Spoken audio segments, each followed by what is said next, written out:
దేవుని ఘనమైన శ్రేష్టమైన పరిశుద్ధ నామమునకు మహిమ స్తుతి ప్రభావములు కలుగును గాక. పరిశుద్ధాత్మ దేవుడు మనకు అనుగ్రహించినటువంటి ఈ నూతన దినములో మిమ్మల్ని అందరినీ కూడా నేను ప్రేమతో ఈ యొక్క అనుదిన ధ్యానములకు ఆహ్వానిస్తూ ఉన్నాను. ఈ ఉదయకాల సమయంలో మీరందరూ కూడా ఈ యొక్క వాగ్దానము పొందుకోవడానికి ప్రార్థనాపూర్వకముగా ఎదురు చూస్తూ కనిపెడుతూ ఉన్నారని నమ్ముచూ ఉన్నాను. దేవుని బిడ్డలారా, ఈ యొక్క కార్యక్రమం మీ అందరికీ దీవెనకరముగా ఆశీర్వాదకరముగా ఉన్నదని నమ్ముచూ ఉన్నాను. ప్రతిదినము కూడా ప్రభుతో సమయాన్ని గడపండి. ఈరోజు ఉదయం లేవంగానే ఎంతమంది ప్రార్థన చేసుకున్నారు, వాక్యం చదువుకున్నారా? ప్రభుతో సమయాన్ని గడపండి. ఖచ్చితంగా దేవాది దేవుడు మనలను ఆశీర్వదించే గొప్ప దేవుడుగా ఆయన ఉంటారు. ఈరోజు ప్రభు సిద్ధపరిచిన శ్రేష్టమైన అమూల్యమైన వాగ్దానమును ప్రార్థనాపూర్వకముగా పొందుకుందాం. తలల వంచండి, ప్రార్థన. పరిశుద్ధుడా, నీకు వేలాది వందనాలు స్తోత్రములు. ఉదయకాలంలో మేమందరం నీ సన్నిధికి వచ్చి ఉన్నాము. ఈరోజు మాతో మీరు మాట్లాడండి, దర్శించి మీరు ఆస్వాదించి నీ కృపలో భద్రపరచమని సహాయము చేయమని యేసు నామమున అడిగి వేడుకొనుచు ఉన్నాము మా పరమ తండ్రి, ఆమేన్. ఈ దినం దేవుని వాగ్దానమును చదువుకుందాం. బైబిల్ గ్రంథాలు తెరవండి. 142వ సంకీర్తన 3వ చరణమును చదువుకుందాం. నాలో నా ప్రాణము కృంగి ఉన్నప్పుడు నా మార్గము నీకు తెలియను. దేవుని స్తోత్రం. చక్కని వాగ్దానము. ఈ 142వ కీర్తన ఎవరు రాశారు అంటే, ఆ పై భాగంలో మనం గమనిస్తాం. గుహలో ఉన్నప్పుడు దావీదు చేసిన ప్రార్థన, దావీదు చేసినటువంటి ప్రార్థన, దావీదు రచించినటువంటి సంకీర్తన, దావీదు యొక్క అనుభవాన్ని ఇక్కడ మనం గమనిస్తూ ఉన్నాం. దావీదు అంటూ ఉన్నాడు, నాలో నా ప్రాణము కృంగి ఉన్నప్పుడు నా మార్గము నీకు తెలియను. దావీదు యొక్క పరిస్థితి ఇక్కడ మనం గమనించగలిగితే చాలా క్లిష్టమైనటువంటి పరిస్థితులలో దావీదు జీవిస్తూ ఉన్నాడు. కష్టంలో ఉన్నాడు, బాధల్లో ఉన్నాడు, ఎన్నో శ్రమల గుండా దావీదు వెళుతూ ఉన్నాడు. ఆ కింద చరణాలలో మనం గమనిస్తే కనుక దావీదు అంటూ ఉన్నాడు, నన్ను పట్టుకునుటకై నేను నడవవలసిన త్రోవలో చాటుగా పగవారు ఉరినొట్టుచున్నారు. నా కుడి ప్రక్కన నిదానించి చూడుము. నన్నెరిగిన వాడు ఒక్కడును నాకు లేకపోయెను. ఆశ్రయం ఏదియో నాకు దొరకలేదు.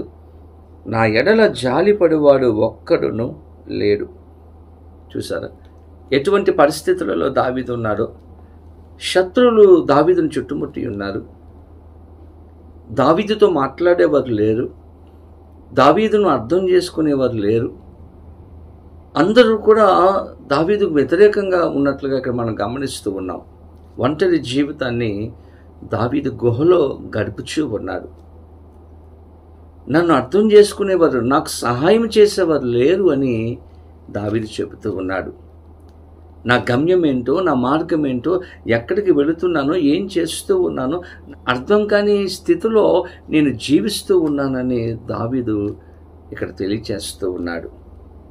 ఇటువంటి పరిస్థితులలో ఉన్నప్పటికీ కూడా దావీదు యొక్క విశ్వాసము మనం గమనిస్తే, దావీదు యొక్క నమ్మకాన్ని మనం గమనిస్తే, నేను కృంగిపోయి ఉన్నాను, సొమ్మసిల్లిపోయి ఉన్నాను, భయముతో ఉన్నాను, అధైర్యముతో ఉన్నాను, నా గమ్యమేంటో తెలియనటువంటి దిక్కు తోచనటువంటి స్థితిలో నేను ఉన్నాను. అయినప్పటికీ దావీదు అంటూ ఉన్నాడు, నా మార్గము నీకు తెలియను. దేవుని స్తోత్రం. ఇన్ని పరిస్థితులలో నేను ఉన్నప్పటికీ కూడా నా మార్గము ఎరిగినటువంటి దేవుడు.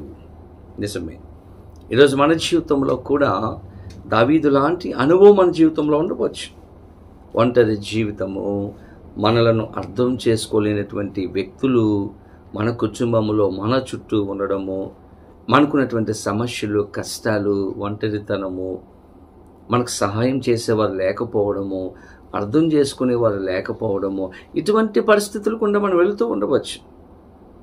మన యొక్క గమ్యం ఏంటో తెలియనటువంటి పరిస్థితి, ఒక అంధకారంగా ఉండవచ్చు మన యొక్క పరిస్థితులు, మన జీవితము. ఈరోజు ఒక నిశ్చయత, ఈరోజు ఒక ధైర్యమును పుట్టించే వాగ్దానము. దేవుని బిడ్డలారా, నీ గమ్యం ఏంటో తెలియనటువంటి పరిస్థితులలో, నీ దారి ఏంటో నీకు తెలియనటువంటి పరిస్థితులలో నీ మార్గము ఎరిగినటువంటి గొప్ప దేవుడు. బైబిల్ గ్రంథంలో మనం గమనిస్తే హాగరు జీవితంలో జరిగినటువంటి కార్యము. దేవుని బిడ్డలారా, అబ్రహాము దగ్గరకు పంపించింది ఎవరంటే శారాయే పంపించింది. సంతానం లేదు కాబట్టి అబ్రహామును మరి వేడుకొంది, హాగరుతో వెళ్ళు, మనకు సంతానం కలుగుతుంది అని తెలియచేసి హాగరును పంపించింది. హాగరు వెళ్ళిన తర్వాత దేవుడు హాగరును దీవించాడు, ఒక కుమారుడు పుట్టాడు. వెంటనే శారాకు కోపం వచ్చింది, అసూయ వచ్చింది. అక్కడ ఉన్నటువంటి పరిస్థితులు శారాకు నచ్చలేదు, హాగరును బయటకు పంపించేసింది. అబ్రహాము దగ్గరకు పంపించింది శారాయే ముందుకు నడిపించింది. కానీ అక్కడ దేవుడు ఆశీర్వదించినప్పుడు శారాకు అసూయ పుట్టింది, ఇంటి నుండి బయటకు గెంటేసింది. ఇప్పుడు హాగరు అరణ్యంలో ఉంది, ఎటు వెళ్ళాలో తోచినటువంటి పరిస్థితి. అగమ్య గోచరముగా హాగరు యొక్క జీవితం ఉండడం గమనిస్తాం. దిక్కు తోచినటువంటి స్థితిలో హాగరు ఉంది. కానీ అటువంటి హాగరుకు దేవుడు సహాయం చేశాడు. హాగరు యొక్క మార్గమును ఎరిగినటువంటి దేవుడు ఆమెను దీవించి ఆస్వాదించి ఒక గమ్యమును దేవుడు ఆమెకు అనుగ్రహించి ఉన్నారు. ఈరోజు నీ జీవితంలో కూడా గమ్యం ఏంటో తెలియక ఒక కన్ఫ్యూజన్లో ఒకవేళ ఉన్నావేమో, ఎటు వెళ్ళాలి, ఏం చేయాలి, దిక్కు తోచినటువంటి స్థితిలో ఒకవేళ ఉన్నారేమో, దేవాది దేవుడు మనకి ఈరోజు ఇస్తున్నటువంటి వాగ్దానము, నీ మార్గము ఎరిగినటువంటి దేవుడు, నీ గమ్యము ఎరిగినటువంటి దేవుడు, నీ పరిస్థితులను ఎరిగినటువంటి దేవుడు ఖచ్చితంగా ఈరోజు నీకు సహాయం చేయబోతూ ఉన్నారు. దావీదుకు సహాయం చేసినటువంటి దేవుడు, కృంగిన సమయాలలో దేవుడు సహాయం చేశారు. ఈరోజు నీ జీవితంలో కూడా సహాయం చేసి నిన్ను ఆశీర్వదించాలని, నీ జీవితంలో అద్భుతమైన కార్యము చేయాలని ప్రభు ఆశపడుతూ ఉన్నారు. అటువంటి కృప పరిశుద్ధాత్మ దేవుడు వీడియో చూస్తున్న ప్రతి ఒక్కరికి అనుగ్రహించే సహాయము చేయునుగాక. ఆమేన్. ప్రార్థన. పరిశుద్ధుడా, నీకు వేలాది వందనాలు, స్తోత్రములు. ఉదయకాల సమయంలో మేమందరము నీ సన్నిధికి వచ్చి ఉన్నాము. ఈరోజు మాతో మీరు మాట్లాడారు, దర్శించారు, శ్రేష్టమైన వాగ్దానం ఇచ్చారు. మా మార్గము, మా గమ్యము ఎరిగినటువంటి దేవుడుగా మీరున్నందుకు మీ స్తోత్రాలు. ఈ వీడియో చూస్తున్న ప్రతి బిడ్డను దీవించి ఆశీర్వదించి నీ కృపలో భద్రపరచమని, సహాయం చేయమని, నీ యొక్క సమాధానం, సంతోషం అనుగ్రహించమని యేసు నామమున అడిగి వేడుకొనుచు ఉన్నాము మా పరమ తండ్రి. ఆమేన్.